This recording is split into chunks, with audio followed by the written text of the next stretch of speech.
All that stuff costs money.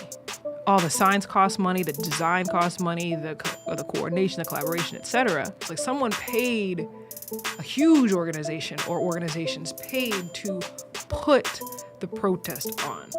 For me, all of it is fake. You had a lot of people who made their careers off of going to Ferguson as the situation was happening, and then leaving. They're like protest pimps. And then leaving, taking the spotlight away from the issue. You know, we have dreamers and undocumenteds who are, community activists demanding rights from our government when they're not even here legally. I mean, that's just weird, don't you think? Do we go from here?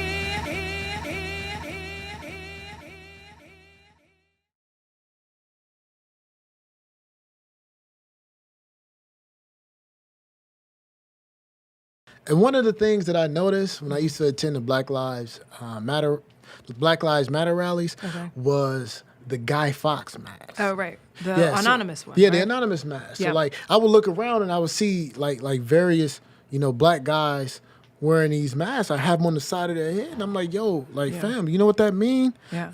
Nah. And I'm like, yo, so like how did you get it? Right. So when I started to like pay attention and watch, I saw how Black Lives Matter was moving from co-opted an organic movement to something else. Right. And it's like the whole notion of what happened in Ferguson. Right.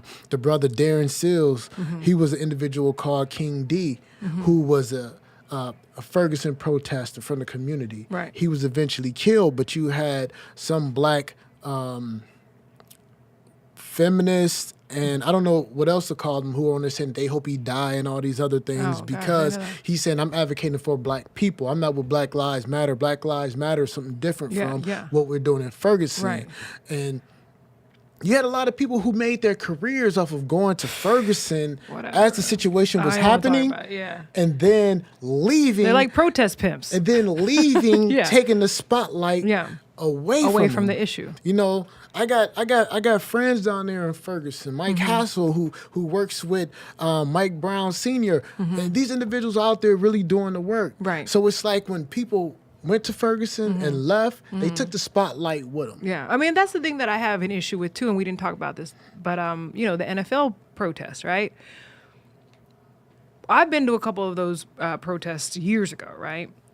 Where were all these celebrities before? If anything, over the last 2.5 years, maybe through the second term of Obama, it's almost as if like, okay, protesting's cool now. Let's get all together and do our thing. And I'm just like, ew, like, where were you? You're like new to the game. You know what I mean? It's That's why I don't have time for it. It's sort of like that Boondocks episode with, they had this guy acting like Will.I.am, and he was like, riding for America. So I understand that. But also at the same time, I'm not gonna lie. I used to be a drug dealer. I was one of the most reactionary, counter-revolutionary individuals as it, happens to be a part of the black community. I was a taker. I was a devaluer. I was a destructive element and a destructive force. Okay. Until I became conscious. Right. Until I began to understand myself in context with the history of black culture, black America, something that I wasn't taught. Your autonomy and your responsibility to community. Wasn't taught my responsibility to community and the United States colored troops, how they grabbed those rifles and put on those bayonets and went down there and kicked the Confederates' butt. Like, we didn't learn that stuff. Right. So the average black person that's idle on the corner, they really don't know what is going on. They don't know their own value. They don't know anything. Right. And our society is not investing a sense of self-worth in these individuals. Right. They sort of made them unemployable, I mean, unemployable. there's if anything, it's emasculating. Very emasculating when you can't From the produce. beginning. And I tell people, if you want to say, oh, how do we stop violence in the black community? It's like, give an individual a mortgage. Right. Give them a home. Well, I mean, because it's like the way a brother maintains a pair of Jordans, imagine if that was a house. Yeah. I mean, we talked about it before, like with MB and Marion. Like Yeah. every single time we were out there on the campaign trail, the first thing, especially the men who were anywhere between the ages of 40 to 70, almost 60, the first thing that comes out of my mouth is MB was the first person to give me my job. And that's the saddest thing And that's about the thing it. people don't understand. That's the saddest thing about it. And that's why, you never listen to what the mainstream says about one of your leaders because they're going to look at what they did wrong and highlight that in contrast to what they did right. And it was built on that campaign, seeing people saying, I got my first job when Marion Barry opened up this federal government for black people. So it's very disturbing. From tradesmen all the way up to the paper pushers, if you will. Exactly. Contractors, all that stuff. Exactly. So downtown, DC was built from the making sure that people could invest and would invest in the District of Columbia. Before that, I mean, we wouldn't have had all that stuff. Exactly. And that's one of the things that I believe that Black Lives Matter has failed to do is to articulate the economic, the social, and the political movements, and not only black males, because when you listen to a lot of what they're actually saying, it's excluding black males. It's sort of like a program that I went to once in which they were talking about erasure, how trans people were not being put into the Black Lives Matter movement. And around the table were a lot of people, the LBGT people, and I came in with Christopher, and rest in peace, Christopher Berry, and he was like, look, we're all black first. He said, because if anything was to happen to you, I would see you as a black person being abused, and I'll have to come to your aid because we're people, So as I was listening to this and I'm looking at everyone, there were people who were, there were some white people who were in the audience as well, who had their arms crossed. And I could tell that they were feeling a certain type of way that Christopher was there saying that. And then something had dawned on me that I think a lot of people weren't prepared for. And I asked them, how many of y'all know who Marquette Fry was? I don't know who Marquette Fry was. They didn't either. Right. But Marquette Fry was the guy who was pulled over by the police, beaten, that ignited the Watts riot. Oh, okay, right. So I'm like, okay, Trayvon Martin, Mike Brown, these individuals have died. Right. But now we're seeing a lot of various other groups who are coming in and staking their claims and their gripes off the body of these dead boys. So in time, as time progressed, people will forget about who Trayvon Martin was and who Mike Brown was, but they will remember the individuals who utilized their body sort of like a habeas corpus. Well, I don't know about Their that. body became a habeas corpus. Well, I mean, you didn't know who Marquette Fry was. Yeah, but we didn't have social media back in the day. We didn't have, images made of, Michael Brown's face on T-shirts now. I mean, it's now he's a kind of a pop icon, which is a weird, eerie thing to say. Like Emmett Till was used because of the use of photography, having the very livid sort of pictures in Jet magazine. Right. Got people to see But how many people? to- But how many people up until the death of Trayvon Martin and Mike Brown went back to that Emmett Till image? Only people in the black community. Because my grandmother, she always told me, like, look, grandson, stay away from them white girls. No, for real, because my great grandmother, she was set on fire by white people Whoa, in 1979. I didn't know that. Oh yeah, Mississippi. My great grandmother, she was a midwife in Mississippi, rural Mississippi, and my family told me that one of my relatives was messing with a white woman. He was warned not to mess with that white woman, but he kept doing it, and somehow, some mysterious way, my grandmother's house was set on fire. Wow. So like. America, its racial history and its culture, it's real. Yeah.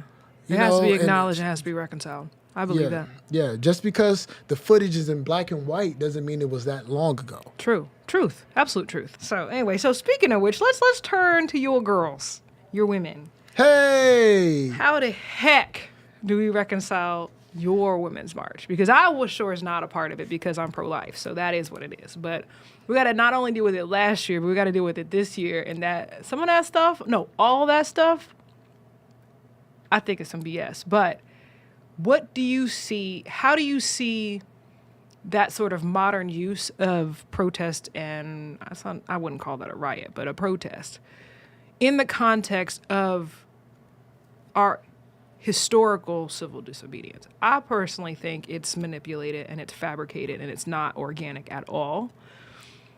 How so? Because, well, as a, I guess a community person, go to the signs. All those signs are like beautifully break crafted. that down to me. Break that down. Yeah. What you were saying earlier about the mass production of the protest materials. Right, and, exactly. yeah. I mean, any organization has an event, right? You have to get the permits. You've got to plan. You've got to, organize the folks to get to the point and, protest. But at the end of the day, it's like all that stuff costs money. All the signs cost money, the design costs money, the coordination, the collaboration, etc. But what happens when you have these signs that are like someone else had to be making those? Like someone paid, a huge organization or organizations paid to put the protest on. For me, all of it is fake.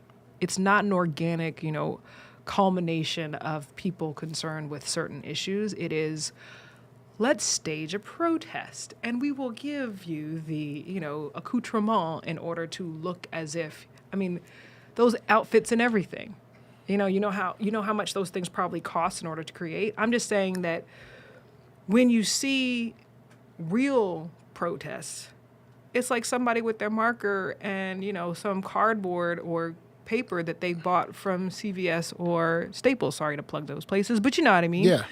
It's not like they have thousands of, or if not millions of dollars to fabricate signage. Even just that shows to me that it's bogus. It's not an organic protest. It's fabricated. Yeah. And for me, two of the individuals who participate in the women's movement, Tamika Mallory and Carmen Perez. Okay. I know those individuals, and I know they're dedicated to the mission and raising awareness. So, what's their mission? Their mission is to what? Abort more children? Because No, that is what no, the women. Most of the no. people who are participating in the women's march are as Tamika Mallory said, abortion. As Tamika Mallory said, many of you have asked about the New York City march organized by the Women's March Alliance. Okay. I want to state clearly that Women's March Incorporated is not affiliated with the Women's March Alliance, as we have found on several occasions that we are not in line with our unity principles. Okay. However, we do have an official Women's March NYC chapter, and we will be holding an event very soon that you can meet them. Yeah, but at the end of the day, who is paying that much attention? If anything, you see Women's March, nobody knows, again, nobody knows what organizations or this, that, and the other. All they know is everything may be conflated chicks. together, all these women with these all. caps and all that stuff. But I believe that there are degrees, like with the New York City Justice League, who fight against police oppression and the shooting of Black and brown people. They've been on the front lines since this incident's been going on. Right. So when Tamika Mallory say, "Hey, we're not with that," I believe what she's saying because she is an individual that has been dedicated to uplifting and making sure that these families get justice. I understand that. However, the overall women's march with the pussy caps and all that stuff. I didn't want to say it, but that's what it is. To me, it's not only are the optics a little weird. It's to vulgar. me. It's very vulgar. Yeah. I'm not saying that I practice the politics of respectability. No, but at the end of the day, but it's like you want to have women's right and you only want to be known for your sex parts. Like, what is that? It's just so ridiculous. Because for them, for a lot of the white feminists, to be able to do what a man does, the vulgarity of a man does, is being equal. Yeah, but that's again the bastardization of what is equal. You aren't seeing men. Well, there are certain men walking around in dick outfits, but they also are. That's during the Halloween gay pride parade. There's like a certain. I don't know nothing about it. Never been there. Ain't trying to see it. Okay, but what I'm saying is, not only am I offended, but first of all, they don't speak for all of us. That's number one. As women. As women, not only do they not speak for us as women, but they sure do not represent black women. And I do think that there's been a history, and you know more of the history than I do. I walked out of my women's lib class in college because from day one, I am like, this curriculum, this syllabus is, talk about whitewashing of history. Of course. You know what I mean? Like, if anything, it's like, what am I doing here? I'm not going to sit here for an entire semester. I don't care how many points I get to a class. I dropped it the moment, and I even asked the lady. I asked the professor at Columbia University, where are all the black people in this? Crickets. So I think that as a almost might be soon 40 woman, I only have but so much patience for any of this stuff. And I think that, again, I see the younger generation participating without thinking about the consequence of what they're saying and what they're doing. Of course. Do you understand what I'm saying? Of course. One of the things that as an academic that I've noticed, and this has become very disheartening, is the way that certain disciplines, like how you'll have women's studies and now you have gender studies, they utilize a certain lens in which to look inside Black America and try to create similarities, right? So, for instance, I had told one of my friends who said they were learning about James Baldwin. Okay. And I was like, where? Yeah. I was like, where? Well, hopefully a literature class, right? Well, no, it was in the queer studies course. And I'm like, oh, no, man, really? And I'm like, yo, if you're learning about James Baldwin in the queer studies course, they're not teaching you how he took white liberals to task. They're not talking about how James Baldwin would take white liberals to task for their racism. But not only that, I mean, historically speaking, the queer community and the black community, like if you were black and queer, you were black first. Right. Do you know what I mean? And Yeah. all of us, and there is this dichotomy between, especially in DC, you know, white queer community and black queer community. It's like they don't understand the nuance. The narrative. And also, like now, since at first the Black Panther Party was viewed as this whole macho bravado culture of black males beating they their had some chests. really cool outfits, Right? though. Yeah. So people will talk about Yeah. the toxic masculinity of the Black Power movement. Right. Well, a few years ago, they found a speech by Huey P. Newton Right. advocating for gay people's rights. Right. You know, so now they're trying to readjust and bend and twist the lens and say, oh, maybe it wasn't that. But you basically It's about utilize the liberation narrative for everyone. for all people. Yeah. You know, because black people have always been the thorn in the side of American society, making sure that we aspire and keep reaching towards those ideas. And that's the thing that I always have an issue with. It's like we as black people, black women, black men. The ideas of whatever. America. Right, sorry. The ideas Right. of Yeah. the American creed, that Right. we're this country Right, but of what I'm saying is freedom like and that equality. and true, liberty. and we believe that in our core, but we are always fighting for the liberation of everyone. Of course. I would argue that not everybody's always thinking about our liberation. They're not. And that's been one of the most saddest things that I've found, that even with some of our African brothers and sisters, that when they come here, while they're in their countries, they're not told about Democrats or Republicans. Right. They're not told about the Black Power movement. Some of them rarely know about Martin Luther King. So They don't know the history of how we got to where we are. they don't know. So what they've basically been told is that when you come over here and you see black people in the condition that they are in now, is because they don't want to work. Yeah. They don't want to be successful.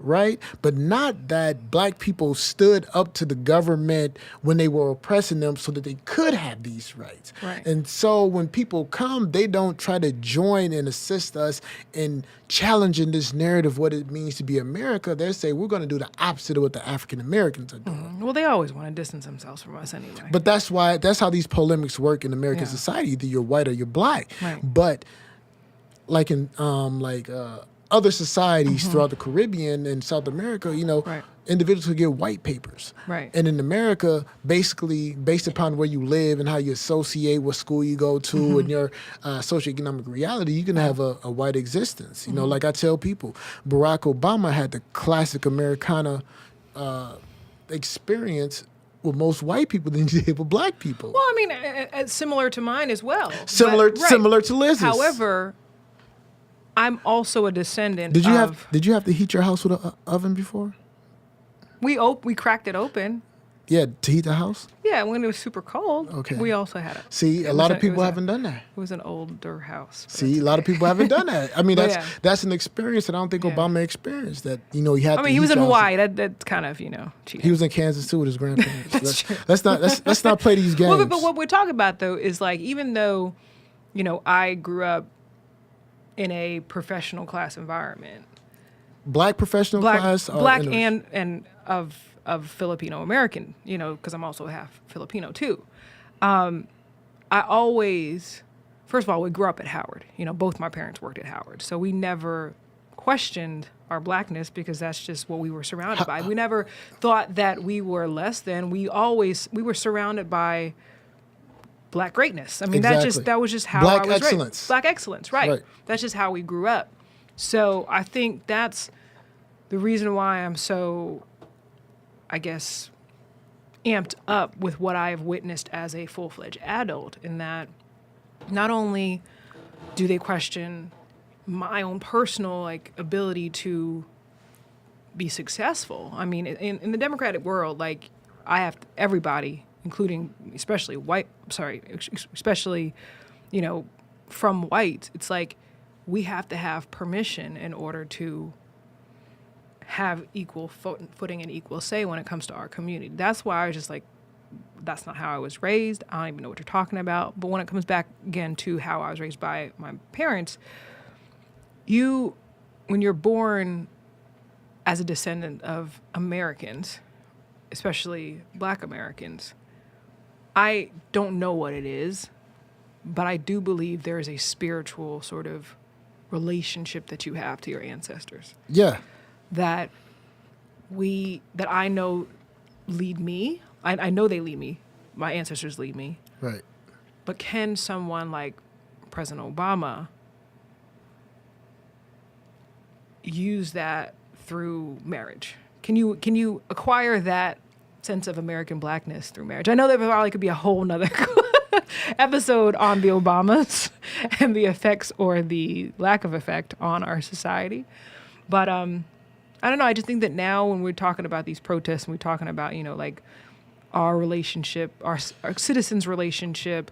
Shoot, speaking of which, we have dreamers and undocumenteds who are, community activists demanding rights from our government when they're not even here legally. I mean, that's just weird, don't you think? And also how the Democratic Party has negated and ducked in its responsibility to help the grandchildren of the Black women who come out and vote for them in mass. Yeah.